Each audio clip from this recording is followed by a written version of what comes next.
হরে কৃষ্ণ। যারা আমার এই ক্লাস শুনছেন তাদেরকে আন্তরিকভাবে ধন্যবাদ জানাই।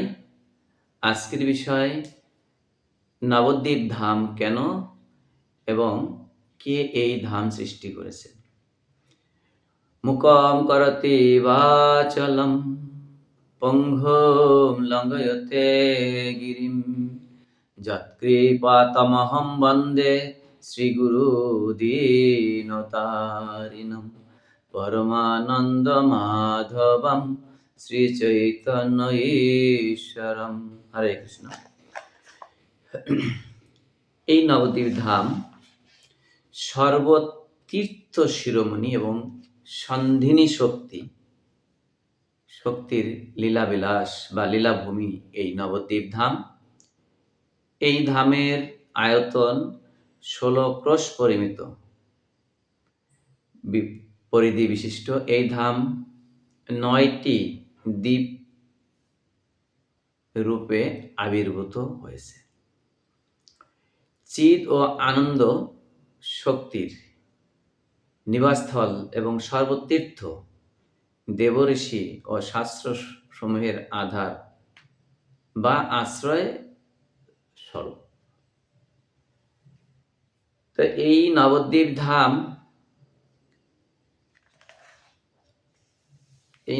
ধামে এই জগতের সমস্ত তীর্থ রয়েছে। ভগবান শ্রীকৃষ্ণ যখন তার লীলা পরিকরগণ সহ অবতীর্ণ হন, তখন ভগবত ধামও তার সাথে অবতীর্ণ হয়।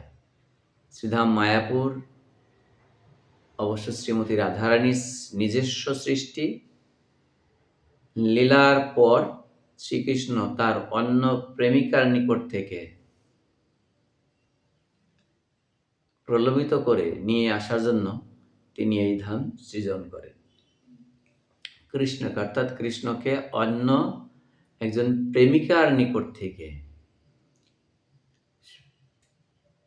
নিয়ে আসার জন্য শ্রীমতী রাধারানী এই ধাম সৃষ্টি করেছেন। নবদ্বীপ ভাব তরঙ্গে শ্রীমৎ ভক্তিনাথ ঠাকুর মহাশয় বলেছেন, সর্বধাম শিরোমণি সন্ধিনী বিলাস 16 ক্রোশ নবদ্বীপ চিদানন্দ বাস সর্বতীর্থ দেবঋষি শ্রুতি বিশ্রাম স্ফুরক নয়নে মম নবদ্বীপ ধাম। এই নবদ্বীপ ধাম হচ্ছে সমস্ত ধামের শিরোমণি এবং সন্ধিনী শক্তি, অর্থাৎ শ্রীমতী রাধারানীর শক্তির দ্বারা বা ইচ্ছার দ্বারা এই ধাম সৃষ্টি হয়েছে। তো এই ধাম প্রসঙ্গে শিব পার্বতীকে বলেছিলেন। তো আমি এর আগে আরেকটি বিষয় ক্লিয়ার করি। নবদ্বীপ মানে আমরা যে নবদ্বীপ শহরে যাই, এই একটি শহরকেই নবদ্বীপ বলা হয় না। এটা কালক্রমে শহরটাকে এখন নবদ্বীপ বলা হয়। নবদ্বীপ মানে 9টা দ্বীপের সমাহার। 9 দ্বীপের সমন্বয় হচ্ছে নবদ্বীপ। তো আমরা এই যে সামনে দোল পূর্ণিমা আসছে বা গৌর পূর্ণিমা আসছে, তখন আমরা এই 9টা দ্বীপ পরিক্রমা করা হয়। ইসকনের পক্ষ থেকে, গৌরীয় মঠের পক্ষ থেকেও এই 9টা দ্বীপ পরিক্রমা করা হয়। তো এই ধাম কেন শ্রীমতী রাধারানী সৃজন করেছিলেন সেই প্রসঙ্গে শিব সংহিতা, অনন্ত সংহিতায় শিব তার পার্বতীর নিকট ব্যাখ্যা করেছিলেন কেন এই ধাম সৃষ্টি করার প্রয়োজন হলো। শিব পার্বতী থেকে বলছিলেন যে দেখো, যেমন একটি মধুকর কোমলের উপর ক্রীড়া করে, মৌমাছি পদ্মফুলের উপর ক্রিয়া করে, কৃষ্ণ তেমনি বৃন্দাবনের মনোহর নিকুঞ্জে বিরাজমান বিরজার সঙ্গে লীলা করছিলেন। তো সেই যে কৃষ্ণ যে বিরজার কুঞ্জে লীলাবিলাস করছিলেন, এদিকে শ্রীমতী রাধারানী তিনি কৃষ্ণের অপেক্ষা সুন্দর সেজেগুজে কৃষ্ণের জন্য অপেক্ষা করছিলেন। কিন্তু কৃষ্ণ আর আসছে না। তো শ্রীমতী রাধারানী খুব বিরহ অনুভব করছিলেন যে কৃষ্ণ আসছে না। সাধারণত আমরা যদি কোনো বিশেষ প্রিয় ব্যক্তির জন্য অপেক্ষা করি, আমাদের খুব উদ্বেগ থাকে, কখন আসবে, কখন আসবে? ঠিক শ্রীমতী রাধারানীরও এরকম মনোভাব হয়েছিল যে কৃষ্ণ কখন আসবে, কখন আসবে? আর তার তর সহ্য হচ্ছিল না। তখন তিনি তার এক সখীর নিকট থেকে সংবাদ পেলেন যে কৃষ্ণ বিরজার কুঞ্জে তার সেবা গ্রহণ করছেন। তো শ্রীমতী রাধারানীর অবস্থা বলুন তখন কেমন হতে পারে? নিজের প্রেমিক অন্য একজন সখীর সেবা গ্রহণ করছেন। শ্রীমতী রাধারানী তখন খুব উদ্বেগ এবং খুব কষ্ট, দুঃখ নিয়ে কৃষ্ণের এই সংবাদ পেয়ে কৃষ্ণকে অন্বেষণ করতে থাকলেন। তো তিনি অন্বেষণ করতে, করতে বিরজার ঘরে গেলেন। কুঞ্জের কাছে যখন গিয়েছেন, কৃষ্ণ বুঝতে পেরেছেন যে শ্রীমতী রাধারানী এসেছে। তখন তিনি সেখান থেকে অন্তর্ধান হয়ে যান এবং বিরজাও নদী হয়ে যায়। এখানে অনেক লীলা রয়েছে। আমি এই সংক্ষিপ্ত আলোচনায় সব বিষয় আলোচনা সম্ভব নয়। তখন রাধারানী কি করলেন? কৃষ্ণকেও পেলেন না, বিরজাকেও পেলেন না। তিনি আবার কুঞ্জে ফিরে আসলেন। ফিরে এসে তিনি কি করলেন? যে কৃষ্ণকে কি করে বিরজা বা অন্য কোনো সখীর সেবার থেকে আকর্ষণ করে নিয়ে আসা যায়। তাই তিনি কৃষ্ণকে আকর্ষণ করার জন্য তিনি খুব মনোজ্ঞ বসনে সুশোভিত হয়ে তিনি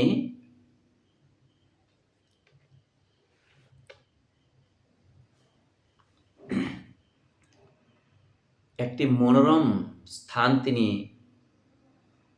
আবিষ্কার করলেন। সেই স্থানটি হচ্ছে যমুনা এবং গঙ্গার মধ্যবর্তী স্থানে তার সমস্ত সখীদেরকে তিনি সমবেত করলেন এবং সেখানে সুন্দর একটি স্থান সৃজন করলেন। সেখানে পুষ্প, লতা, বৃক্ষ, ভ্রমর, পাখি দ্বারা খুব সুসজ্জিত করে সেই স্থানটিকে একেবারে বৃন্দাবনের মতো সুসজ্জিত করলেন। আর এবং তিনি শ্রীমতী রাধারানী গঙ্গা এবং যমুনাকে বললেন যে তোমরা এই স্থানটিকে খুব সুন্দরভাবে তোমরা রক্ষণাবেক্ষণ করবে, সুরক্ষিত রাখবে এবং সমস্ত ঋতুরাজ বসন্তকে বললেন এখানে সমস্ত ঋতুই যেন এখানে অবস্থান করে। তো তারপরে তিনি কি করলেন? শ্রীমতী রাধারানী কি করলেন? খুব সুন্দর বসনে সুসজ্জিত হয়ে তিনি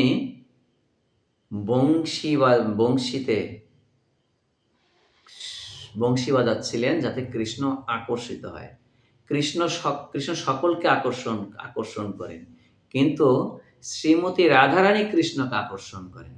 তাই শ্রীমতী রাধারানী বংশীতে কৃষ্ণকে আকর্ষণ করার জন্য খুব সুন্দর সুরে তিনি বংশী বাজাতে থাকলেন। আর তার এই মধুর সুরে আকৃষ্ট হয়ে কৃষ্ণ তৎক্ষণাৎ অবতীর্ণ হলেন।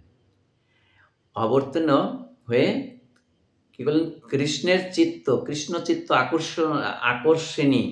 আকর্ষণকারিণী শ্রীমতী রাধারানী কৃষ্ণকে আসতে দেখে তার শ্রীহস্ত প্রসারিত করে দিলেন এবং খুব পরমানন্দে তিনি অভিভূত হলেন। তখন কৃষ্ণ শ্রীমতী রানীকে খুব প্রেম বিভাবিত কণ্ঠে বলছেন, হে সুবদনা রাধা, তুমি আমার জীবন স্বরূপ, তোমার থেকে প্রিয় আমার আর কেউ নেই। সেজন্য আমি কখনো তোমাকে ত্যাগ করব না। কেবল তোমার জন্যই আমি এই অতি অপূর্ব স্থান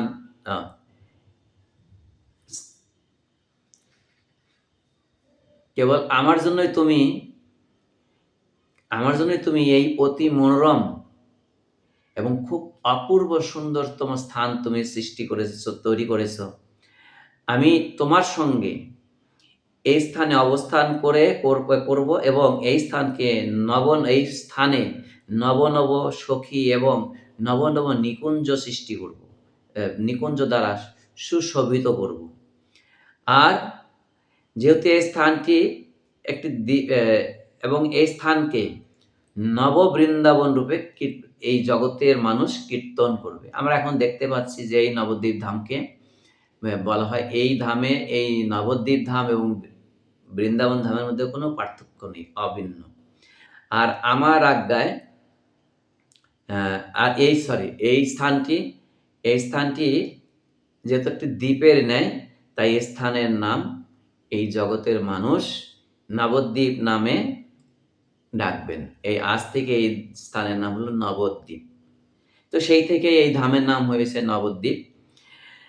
তো আমার আজ্ঞায় সমস্ত পবিত্র তীর্থই এই স্থানে অবস্থান করবে। আর যেহেতু তুমি আমার পৃথিবীধানের জন্য এই স্থান রচনা করেছো, সেজন্য আমি এখানে নিত্যকাল বসবাস করব। এবং যারা এখানে এসে আমার উপাসনা করবে, তারা সকলেই সখীগণের ভাবে আমার প্রেমময় নিত্য সেবায় প্রাপ্ত হবে। তো অদ্যাবধি শ্রী চৈতন্য মহাপ্রভু এই ধামে লীলাবিলাস করেন, কোনো ভাগ্যবান দর্শন করতে পারে। তো আজকে আমার আলোচনা এই পর্যন্তই। তো নেক্সট আমার আলোচনার বিষয়বস্তু হবে অন্তর্দ্বীপ। আগামী ক্লাসে আমাদের পর্ব হবে অন্তর্দ্বীপ নিয়ে আলোচনা করব। হরে কৃষ্ণ।